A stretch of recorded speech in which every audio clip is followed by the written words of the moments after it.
beautiful color. Thank you for having me. I love Bollywood movies. I mean, they're so beautiful. There's a collaboration one day and we see Julia doing something interesting here. That'd be wonderful. Yes, that's one of my biggest dreams, to go to India. I really want to go. Leigh is saying about like if people hate it or not. I mean, in the field that we're in, like you have to be okay with that. You're putting yourself out there constantly, and opinions are not always a bad thing. I've yet to come to India. I don't vacation much. I usually only travel when I'm asked to work and go places. But it's very much on the top of my list. It's a big reason why I did the film, other than obviously to work with Leigh and the script and all that stuff. But the visual of it, I thought, was terrifying, but also there was something very tragic. Do you feel the same? Or if someone said that, you know what, we could do something with Saw again, would you pick it up? Have you found out new ways to kill people? Yeah, it's a very specific way of killing people with Saw movies. You're not just, somebody's not just getting shot or stabbed. It's like you're pulling their limbs off with a crazy Rube Goldberg device. So I feel like that franchise, that story, I feel kind of apart from that now. I just remember being blown away by the style and the genre mixing. And I think if there's anything I can take away from Indian cinema, it's that complete fearlessness when it comes to mixing genres. Hello everybody, I'm Rudrani and welcome to Zoom Speak Easy. My guest today is exceptionally talented and can pretty much do anything on screen. I'm of course talking about the beautiful Julia Garner joining me. Thank you for doing this, Julia. I'm so excited to be meeting you like this. And welcome to India. Yeah, thank you. Thank you for having me. It's a beautiful color. Thank you. Really nice color, yeah. Thank you. But like I said, it's been exceptional to watch the kind of choices you've been making. Whether it's these deliciously evil parts and shades, the one that you did in Ozark and inventing Anna, and cut to a genre that we see in Wolfman that we've never seen you do. But I want to understand, there is that thrill in playing something like an Anna and Ruth, isn't it? Tell me if you felt similarly when you were playing characters like Ruth and Anna. Well, the one thing that they all have in common, and it's nothing to do with the characters, they're all very different people, is they're having very extreme circumstances happening to them. And I don't know, if it was real and a wolf was chasing me, I would go out of my mind. I would be terrified. So I was, I'm always just trying to look for the most truthful response, and I'm always just trying not to act, basically. I just kind of want the camera to capture a moment in time. So that's what I always hope, and I hope it does that. No, I mean, well put. It's interesting because, I was talking to Leigh and he said that he almost, he's okay if some people are going to hate it, because his representation or the way he looks at the Wolfman is so different from what you've ever seen in this, Wolfman history of cinema, right? He said, I'm okay with it because this is how I wanted to see my character. And Christopher describes Wolfman as extremely sad. Julia, you were there, you could see it. It was, it was not CGI, it was real. How did you feel the first time you looked at Christopher with full makeup there? And how do you look at Leigh's version of a Wolfman? I saw a bit of it, the testing pictures and stuff like before, and I really loved it because I felt very real, and it's already a supernatural story, so I just loved the humility of it all. It felt very grounded. It was a really nice counterbalance with the supernatural element. And I do also know what Leigh is saying about like if people hate it or not. I mean, in the field that we're in, like you have to be okay with that. You're putting yourself out there constantly, and opinions are not always a bad thing. So no. I love it too. I think I was fascinated. I love what Leigh did with Invisible Man. I think it's terrific. Yeah. So I can't wait to see you as well in it. Julia, can you tell me what are the most challenging characters according to what you've played till now? Because, from starting from where to assistant, there have been such range. So I want to ask, what has been your most challenging character and what do you take from it? And another question is that, have you seen any Indian movies or any Indian actors that you're aware of? Well, I mean, all the I don't think I've ever picked like an easy character. Even the ones that I'm like, oh, this is easier. It's actually not. There's always like some crazy um challenge, but I don't love when things are super easy because I always want to learn something after I do a project.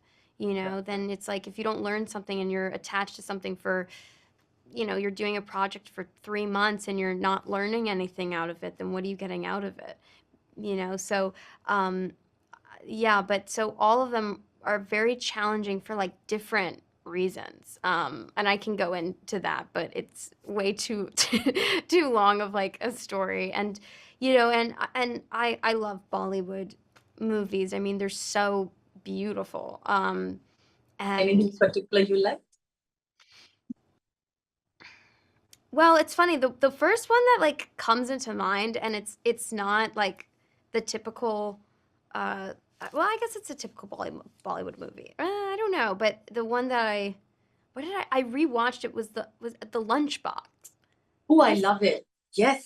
I mean, Irfan not that Khan. it's like a what you think of like the Bollywood movie, but it's such a sweet film. Yeah, beautiful. Um, yeah, I'm just gonna throw that one out there because I feel like that's kind of a throwback one. Yeah, absolutely. I think Indian cinema has a lot of different kind of movies, so I'm glad you Yeah, picked that one. yeah. But yeah, wonderful. I hope maybe there's a collaboration one day and we see Julia doing something interesting here. That'd be wonderful. Yes, that's one of my biggest dreams to go to India. I really want to go. So, You must visit us. We love you. yes, Thank you, yes. Julia. It's been Thank you wonderful so chatting with much. you. Thank And you. all the very best. Bye bye. Bye. Thank you. My guest today is going to talk about unleashing horrors and how he was able to do that. I'm talking about, of course, the lead of Wolfman. Thank you for joining in, Christopher. This is exciting. Thank you for having me. Yeah, like I said, unleashing the horror is not always easy, but you seem to be doing it pretty good.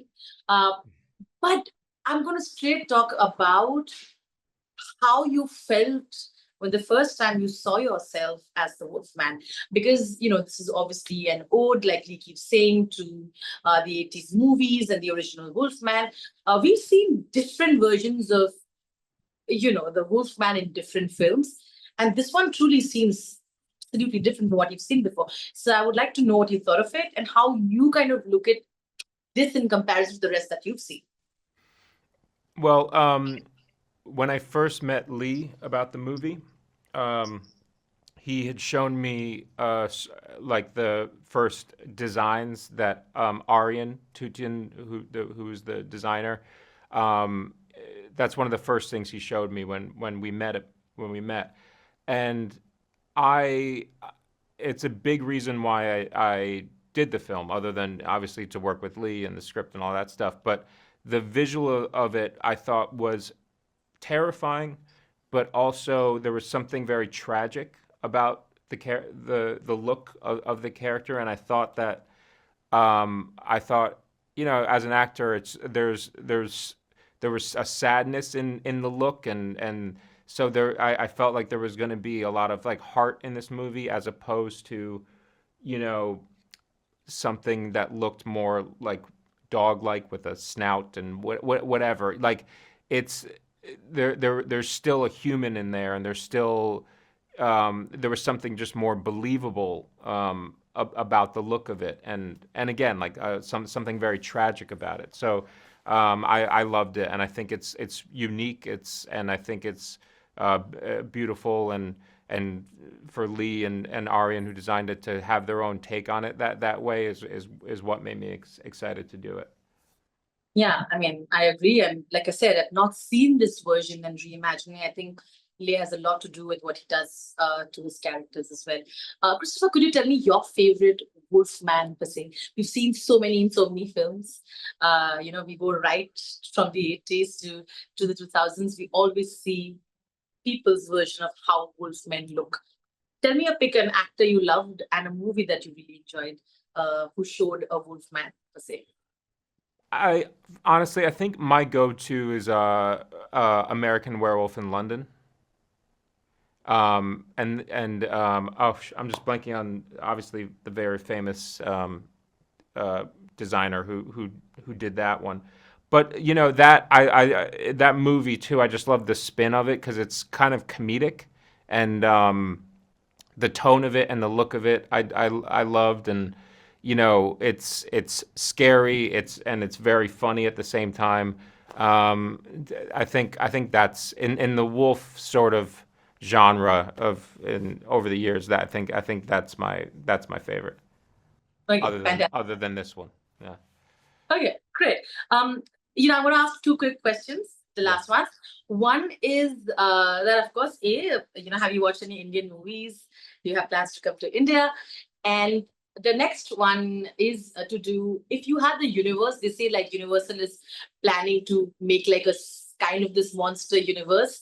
You have Invisible Man, you have others from Loomhouse and everybody else. So, do you think like who would you want that universe to be a part of where you could collaborate with, like your Wolfman with maybe like the Invisible Man or other characters? Who would you want them to be a part of? And like I said, have you watched Indian movies or do you plans to come to India?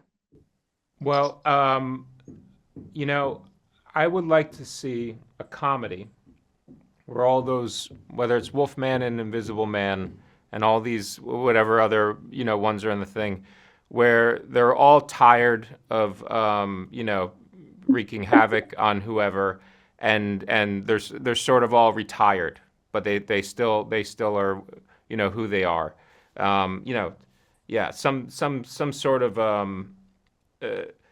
of buddy strange comedy where they all have nothing to do anymore, but they're trapped in their you know uh, in how they look.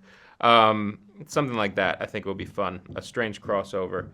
And yeah, and plans to come. I mean, I would love to. It's very far from where I live, but I haven't. I've yet to come to India. I don't vacation much. I usually only travel when I'm asked to work and go places. But it's very much on the top of my list, and uh, yeah, it's just about time. And so whenever I do have the time, and I would like to spend a lot of time there. Yeah, Okay, sounds good. I hope yeah. so. We'd like to have Wolfman come to India for sure. And I love the idea of the comedy film. Thank you so much, Christopher. Thank It's you. been wonderful chatting with you. I'm looking forward to Wolfman, of course. Thank you. My guest today is very special, and of course, he knows pretty much everything about horror to terrify you and also to entertain you. I'm, of course, talking about the wonderful genius Leigh Whannell. Thank you for joining in, Leigh. Welcome to Zoom Thank you. TV and India. Thanks for having me. But it is true, you kind of now, after so many movies, become quite the man at terrifying people, but also with a cause. I feel like what you did with Invisible Man was not done before because, the layer of domestic abuse mixed with horror was Mm. something that people found so amazing. Which is why I think the interesting take on Wolfman for me and for everybody else is now that what we look forward to because you are involved in the project. Tell me how it was for you when you first sort of got into the plan of making it and the idea stemmed from initially. Yeah, I mean, it was something that Universal presented to me after Invisible Man. They were like, "What about Wolfman?" And at first, I was a little resistant, but I ended up thinking a lot about what I would do with this character, and um, I love this idea of a married couple not speaking the same language. They're in the same space, but that felt like a great device for a horror movie. You're always looking for something like that to hang the movie on. And that was the initial spark. That was my idea. And once that happened, I got really enthusiastic. I knew that I wanted to make this film next. It took a while because there was, a global pandemic and there were some strikes and there were some things in the way, but we're finally here. Obviously this Wolfman doesn't look like any other that we've seen. Is that why you say that you're already okay like that the audience might not, or might some of the audience might hate it because of the fact that you did not go for the stereotypical idea of what a wolf man looks like. I mean, this film was a labor of love. Like myself and Ari and Tushin, who designed the makeup, we both love this character of Wolfman, and we put more pressure on ourselves than anyone else could. So we worked so hard on the look of the Wolfman. If anything, I'm just excited for people to see it. I want them to see Arian's work. This guy's a true artist, and what Chris does when he's in the makeup was incredible, and it's scary. He's frightening, and he's such a good actor. So I just feel excited for people to see it. You know, I think I can't control what people think of it, but I'm totally excited. Yeah. So you're like, it's okay if some don't like it, some will connect to it in that sort of sense. Yeah, I mean, the same goes for any movie. You know, you never know when you put a movie out into the world. You never know how people are going to take it. But I feel excited. Like I look at what we've done with this movie with the character, and I'm like, I feel proud to put that picture of the Wolfman on the wall of, you know, there's been many versions of this character. So I'm happy to put this version on the wall next to all the other classic Wolfman looks. We are very excited too. I want to understand, Leigh. The last time you were asked about why you gave up Saw, you said that I am running out of ideas. I mean, I ran out of ideas how to kill people creatively. Yeah. I'm going to ask you that about 4 years now later, or actually 5. Do you feel the same? Or if someone said that, you know what, we could do something with Saw again, would you pick it up? Have you found out new ways to kill people? Yeah, it's a very specific way of killing people with Saw movies. You know, you're not just, you know, somebody's not just getting shot or stabbed. It's like you're pulling their limbs off with a crazy Rube Goldberg device. So I feel like that franchise, that story, I feel kind of apart from that now. You know, I feel a lot of affection towards that first Saw movie. And that was the first film. That's the reason I'm sitting here talking to you, is because, you know, James Wan and I came over to LA in 2003 with that script in hand and a little demo reel that we had, a DVD. So I'm fine to just let it go on without me. I can't see myself ever going back to it. And Invisible too. We were almost hoping you're a part of it, but I hear not so much. Yeah, again, I feel like, you know, usually with stories, for me, especially scripts that I've written, it tells you, you know, you feel the sense, was the door left open or was it closed? And I felt for my version of Invisible Man that I'm directing, I felt like there was a really definitive ending there. Now, I don't own the rights to Invisible Man, so if Universal wants to make a sequel, they of course can. But I feel like for my own involvement, I've told that story, yeah. It's not something where I'm aching to get back and revisit that character. Sure. I hope you come to India someday, and I would love to. Yeah, I can't wait. Hopefully, the next movie, like we can be in person rather than over. You know. That's some tea now. And is there any Indian directors or movies that you liked? Is there? Well, of course, everybody loved RRR. The you know that I just loved that so much. And I remember when I was at film school, I went to film school with James Wan, who was we were watching films from all over the world. And that was my first exposure to, you know, Bollywood, for lack of a better term, to these movies. And like, I just remember being blown away by the style and the genre mixing. And I think if there's anything I can take away from Indian cinema, it's that complete fearlessness when it comes to mixing genres. It seems to me, tell me if I'm correct, seems to me that a lot of Indian filmmakers are like, no, we can have horror elements, action elements, romance, and a musical number. Like, I just love that. And I think maybe there's too much preciousness in a lot of Hollywood movies about sticking in one lane and being one thing. And, you know, I feel like you've only got so many films in you as a filmmaker. You know, obviously there's only so much time. So I kind of want to go for broke. I want to take a lesson from Indian filmmakers and be like, no, just go for it. Make the epic movie that encompasses everything, everywhere, all at once. Yeah. Please make that, Leigh. I love to hear that. Thank you so much. And thank you. Thank you very much. We are Thank you. In India. Yes, I'll see you next time. Cheers. Thank you. Bye. Thank Bye. you.